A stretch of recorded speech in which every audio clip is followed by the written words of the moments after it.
Hey guys, this is Al. I'm back on the Cadillac today. I have my timing light with me.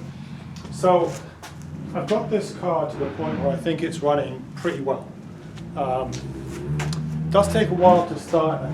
There's a problem with the choke mechanism. This thing's got a divorce choke, and I guess I need to fiddle with the little bimetallic strip that's coiled up and figure out how to make it work. But once it gets started and it warms up a little bit, fuel starts flowing, it'll idle nicely. The only real problem that I have right now with it is that the car with diesel, right? You shut the engine off and it doesn't want to stop. So either the float ball's stuck or the timing's off. So I've got my little timing light with me. We're going to crank it up. See if I can get it set up right with the timing light. If I can get it set up right, I think we'll be in good shape.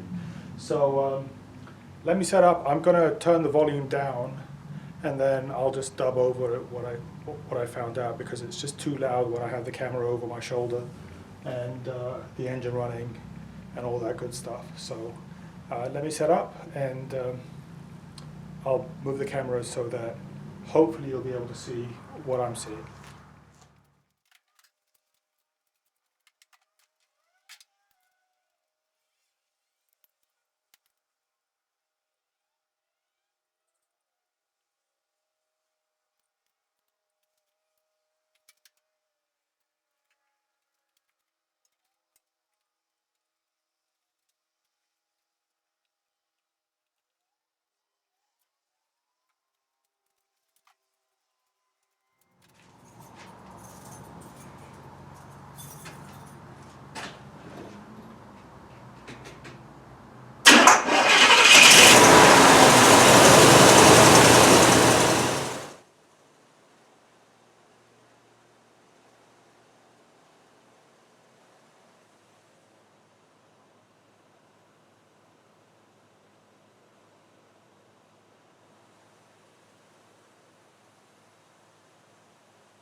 All right, guys. So I'm not sure if you're able to see the strobe, with the camera, but basically I set it up to about 10-degree advance at 1200 RPM, which is like right in that range that they had in the book. The book had it between 8.4 degrees and 10.4 degrees. So I was just under 1200 RPM, so I set it up to that much. It still diesels. Before it would diesel regardless of whether you'd put it in gear or leave it out of gear. So, what I'd normally do to shut the engine off is I'd drop it into gear and then shut the engine off, and it'll still want to diesel, it'll still want to keep running. So I'm wondering if the float ball is stuck and it's just dumping fuel, and that might be why. I'd run the thing for half an hour and it just basically unload all the fuel that's in the gas tank. And that may be why, there was no gas coming to the pump, right? But it's still dieseling when I leave it on idle. I'm going to drop the RPM a little bit because right now it's idling at around 1200 RPM, which is obviously not right. So I'm going to drop it down to about 600 RPM. And see if I can get it to idle a little bit better, run a little bit better. I suspect that if I do that, it won't want to run, when the engine's cold. But we'll worry about that later on. And just set it up right.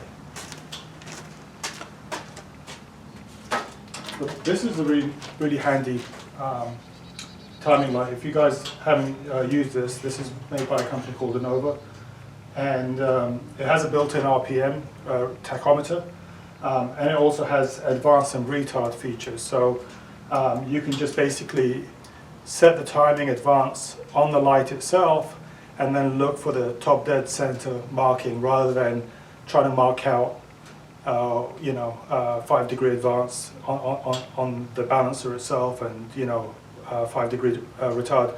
You can just set it here and then just target the top dead center marking as you adjust the distributor. So it's a nice timing light. It's probably 120 bucks I think I paid for it or something like that, and it's for cars with distributors, it's well worth the money. The other thing I noticed is that the vacuum advance on this distributor isn't working right. So initially, you may have seen, I set the timing up with the vacuum advance connected. I shouldn't have. So I disconnected the vacuum advance, got exactly the same timing. So at 1200 RPM, you'd think it would advance the distributor. So that's something I'm going to need to fix as well, because obviously it's not working.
Alright guys, so it runs a lot better, it's idling fine, the timing's set right, doesn't smell like it's running super rich, but the dieseling is still there, every so often. I think once I've dialed down the idle, it seems to have resolved much of that issue, but I'm still thinking that there's something wrong with the float ball in the carburetor, because if you heard that hissing sound as I cut the engine off, that's fuel blowing out the carburetor. So obviously that's a problem. So I got to figure out what that is. But for now, I think this is pretty much as far as I can take it today. I may go and order a different carburetor. I'm not sure if there's a defect with this one.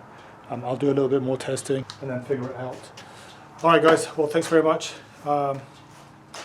I guess I'm probably done for this week, and I'll move on to something else next week. There's a subframe mounts and engine mounts on that 300 SEL that I need to take care of, and a couple of other stuff. I'm also waiting for the kid to come by. I know he's out of town because it's Easter weekend, just so that I can take this car for a shakedown drive and make sure it drives okay. I just don't want to get stranded, so if I have him in the back behind, following me, then at least I can get a tow if anything happens to it. Alright guys, thanks very much, take care, bye.